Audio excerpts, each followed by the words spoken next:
ఈరోజు రామకృష్ణ అన్నని వెంకట్రామన్నని కలిసేసి వచ్చాము. ఫస్ట్గా చెప్పాల్సిందండి, చాలా గర్వంగా ఉంది కలిసి వచ్చిన దానికి రామకృష్ణ అన్నని కానీ వాళ్ళ బ్రదర్ని కానీ.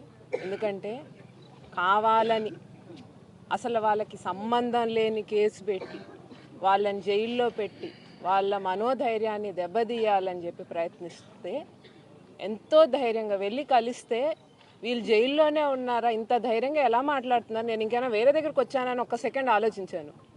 ధైర్యంగా ఉన్నారు. ఏ రకమైనటువంటి బెదిరింపులకి వాళ్ళు దడిచే వాళ్ళు కాదు, అది మనందరికీ తెలిసిందే. ధైర్యంగా చెప్పారు, ఏదైనా కానీ ఫేస్ చేస్తాము. ప్రజల కోసం కష్టపడినటువంటి పార్టీ వైఎస్ఆర్సీపీ పార్టీ. ప్రజల కోసం మాట్లాడే వాళ్ళని జైల్లో వేస్తున్నటువంటి పార్టీ లేకపోతే ప్రభుత్వం కూటమి ప్రభుత్వం అని చెప్పుకోవాలి. కూటమి ప్రభుత్వంలో నేను పార్టీలోకి వచ్చింది 4 రోజులు అయ్యి ఉంటుంది, 4 నెలలు అయ్యి ఉంటుంది. దీంట్లోనే ఎంతమందిని జైలుకి పంపించుండి ఉంటారండి ఈ షార్ట్ డ్యూరేషన్లోనే?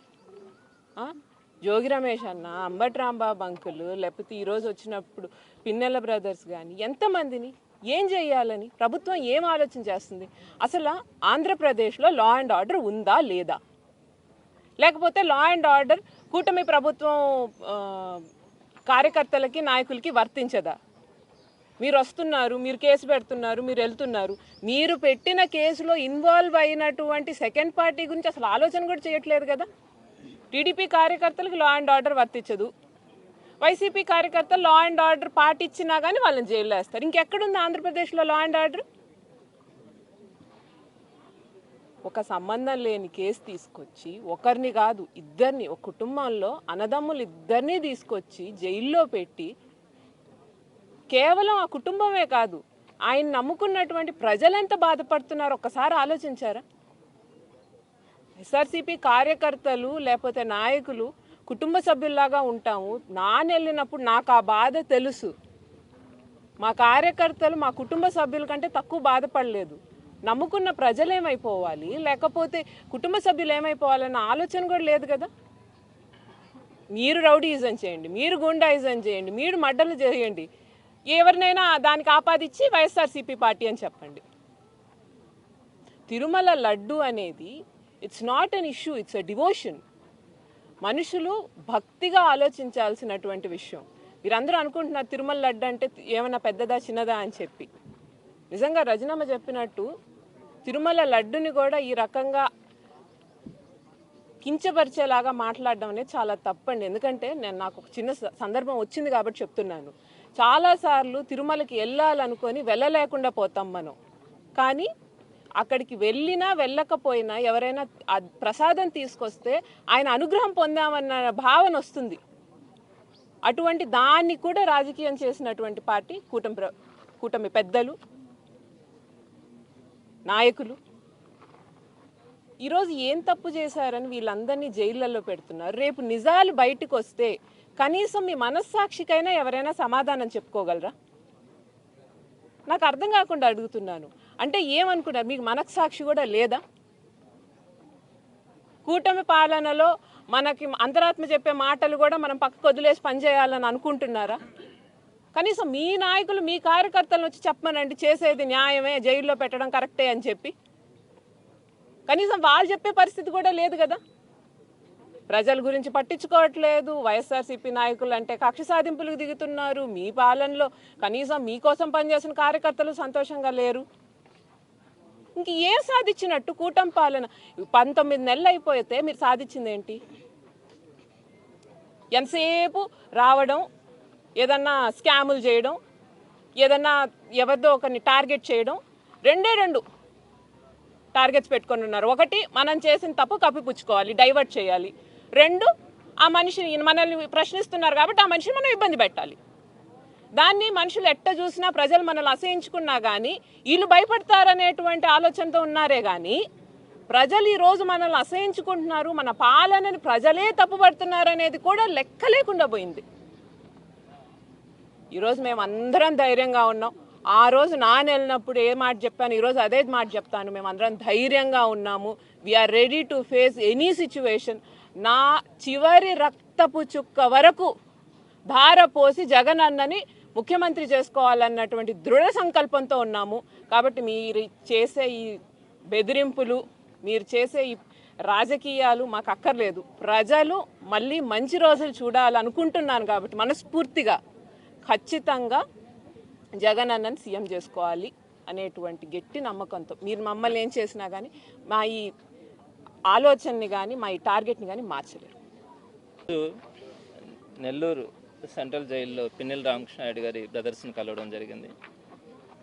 చాలా బాధ అనిపించింది. లోపల ఉన్నటువంటి పరిస్థితులు కానీ అక్కడ అధికారులు వారిని వేధిస్తున్నటువంటిది, వారికి వచ్చినటువంటి ప్రొవిజన్స్ని కూడా ఇవ్వకుండా అదేమని మాట్లాడితే మీరు మళ్ళీ మేము ఇవ్వలేదని కోర్టులకు వెళ్ళండి అని చెప్పి అహంకారమైనటువంటి వాళ్ళ స్వభావం.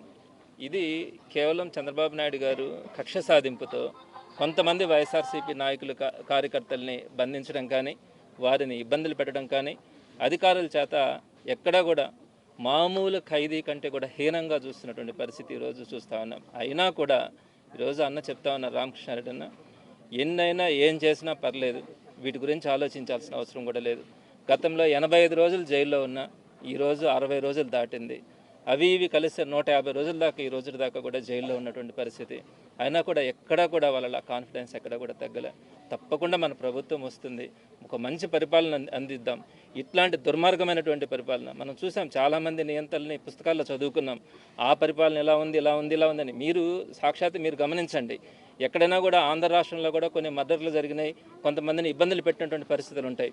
ఎక్కడో ఒక దగ్గర రోడ్డు కాచి అక్కడ ఎవరూ లేనటువంటి ప్రాంతాల్లో అటువంటి దుర్మార్గమైనటువంటి సన్నివేశాలు కూడా జరుగుండొచ్చు.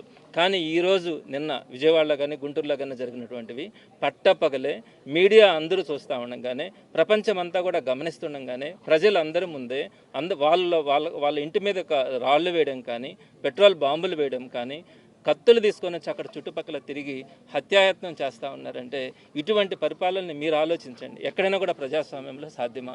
ఇటువంటి పరిపాలన మనం చూసినామా? అటువంటి దుర్మార్గమైనటువంటి దుష్పరిపాలన మనం ఈరోజు చూస్తూ ఉన్నాం. తప్పకుండా కూడా ఈరోజు మీరు చూస్తూ ఉన్నారు, నెల్లూరు సెంట్రల్ జైలుకి వచ్చేటప్పటికి ఇట్లాంటి జైల్స్ చాలా ఉన్నాయి. ప్రతి జైలు దగ్గర కూడా ఈరోజు గతంలో జైలుకి వెళ్తూ ఉన్నారంటే జైలు దగ్గరికి పోవాలంటే కూడా ఎప్పుడో ఒకసారి జరిగేటి. ఈరోజు నిత్యం కొన్ని వందల మంది ప్రజలు ఈ జైలు దగ్గర ఈ ఒక విహారయాత్రలాగా అయిపోయింది ఈరోజు మా అందరికి కూడా. ఎందుకంటే ఖచ్చితంగా వాళ్ళు జైలులో ఉండడం, వాళ్ళని చూడడానికి, పరామర్శించడానికి రెగ్యులర్గా రావాల్సినటువంటి పరిస్థితి ఈరోజు కనపడతా ఉందంటే ఎటువంటి రోజుల్లో ఉన్నామన్నది ఈరోజు అందరూ కూడా గమనించాలా. తప్పకుండా కూడా జగన్మోహన్ రెడ్డి గారు ఒకటే మాకు చెప్తా ఉంటారు, ఎన్ని కష్టాలైనా పడదాం, ప్రజల కోసం మనం పోరాడదాం, ప్రజల గొంతుకుగా మనం మాట్లాడదాం, ఈ విషయంలో మనం ఎక్కడా కూడా కాంప్రమైజ్ కావాల్సిన అవసరం లేదని. ఆ రోజు చంద్రబాబు నాయుడు గారు 2019-24 మధ్యలో ఓడిపోతే 4 సంవత్సరాలు పారిపోయి దొంగల్లాగా తిరిగినారు. ఇక్కడ నెల్లూరు జిల్లాలో కూడా ఏ నాయకుడు కూడా ఎక్కడ కూడా కనిపించినటువంటి పరిస్థితులే. ఈరోజు ఇన్ని కష్టాలు పెడుతున్నా, ఇన్ని కేసులు పెడతా ఉన్నా కూడా తెలుగుదేశం పార్టీ మీద మాట్లాడితే చాలు రౌడీ షీట్లు ఓపెన్ చేయడం, కేసులు పెట్టడం, తీసుకొచ్చి జైల్లో వేయడం. నెల్లూరు నగర నియోజకవర్గంలో కూడా ఇదే విధంగా జరుగుతూ ఉంది. ఆంధ్ర రాష్ట్రం మొత్తం కూడా ఇంతకంటే ఎక్కువగా కూడా జరుగుతూ ఉంది. ఇలాంటి పరిస్థితుల్లో కూడా ఏ కార్యకర్త నాయకుడైనా మీరు కదిలిచ్చి చూడండి, ఏ ఒక్కరు కూడా భయపడే పరిస్థితి లేదు. ఖచ్చితంగా జగన్మోహన్ రెడ్డి గారిని సీఎం అయ్యేంత వరకు ఎన్ని కేసులైనా పెట్టుకోనండి అని చెప్పే పరిస్థితుల్లో ఈరోజు నాయకులు కార్యకర్తలు ఉన్నారంటే మీరు ఒక్కసారి గమనించాలి, ప్రజల్లో ఎంత తిరుగుబాటు వస్తూ ఉంది. ఈ తెలుగుదేశం వాళ్ళే చెప్తా ఉన్నారు, మాకు చివరి రోజులు ఇవన్నీ కూడా, రాబోయేది మీరే, ఇటువంటి పరిపాలన ప్రజలు ఎక్స్పెక్ట్ చేయలేదు, జరుగుతూ ఉంది, మేము కూడా చేయగలిగింది ఏం లేదని ఈరోజు తెలుగుదేశం పార్టీ కార్యకర్తల నాయకులు మాట్లాడుతున్నటువంటి పరిస్థితి. కాబట్టి ఇవన్నీ కూడా బరాయిస్తాం. ఇంకా కూడా అది 1 సంవత్సరమా, 2 సంవత్సరాల, లేదా 2.5 సంవత్సరమా అనేది తీసి పక్కన పెడితే ఎన్ని రోజులైనా కూడా ఈ కష్టాలను బరాయించడానికైతే ఇబ్బందిలే. తప్పకుండా కూడా రేపొద్దున జగన్మోహన్ రెడ్డి గారి ప్రభుత్వం వస్తుంది, మరొక రామరాజ్యం లాగా అది ఒక మంచి చక్కని పరిపాలన అయితే అందుతుంది. ఈరోజు ఎవరైతే కక్ష సాధింపు ధోరణితో ఏ అధికారులైనా కూడా, అదేవిధంగా ఏ నాయకులైనా కూడా మమ్మల్ని ఇబ్బంది పెట్టినారో అటువంటి వారికి మాత్రం చట్టరీత్యా మాత్రం ఖచ్చితమైనటువంటి కఠినమైనటువంటి శిక్షలు పడేలాగా కూడా రాబోయే రోజుల్లో కూడా జరిగి తీరుతుంది. వాళ్ళు అనుకుంటా ఉన్నారేమో 2 సంవత్సరాలు ఇంకా చాలా రోజులు ఉంది కాబట్టి ఈ లోపల మనం ఎంతమందిని కావాలంటే అంతమందిని చంపుదాం, ఎంతమందిని కావాలంటే అంతమంది మీద కేసులు పెడదాం, భయపడిపోతారు వీళ్ళని. ఏ ఒక్కరు కూడా భయపడరు. ఇంతకంటే నియంతలైనటువంటి బ్రిటిష్ సామ్రాజ్యాన్ని కూలగొట్టినటువంటి గడ్డ ఈ భారతదేశం. కాబట్టి అది గుర్తుపెట్టుకోవాలా. తప్పకుండా కూడా తెలుగుదేశం పార్టీ ఇప్పటికీ కూడా కనువిప్పు రావాలా, పరిస్థితులు ఎట్లున్నాయని. రాబోయే రోజుల్లో కూడా వైఎస్ఆర్సీపీ ఇదే విధంగా పోరాటం చేయడం కూడా జరుగుతుంది.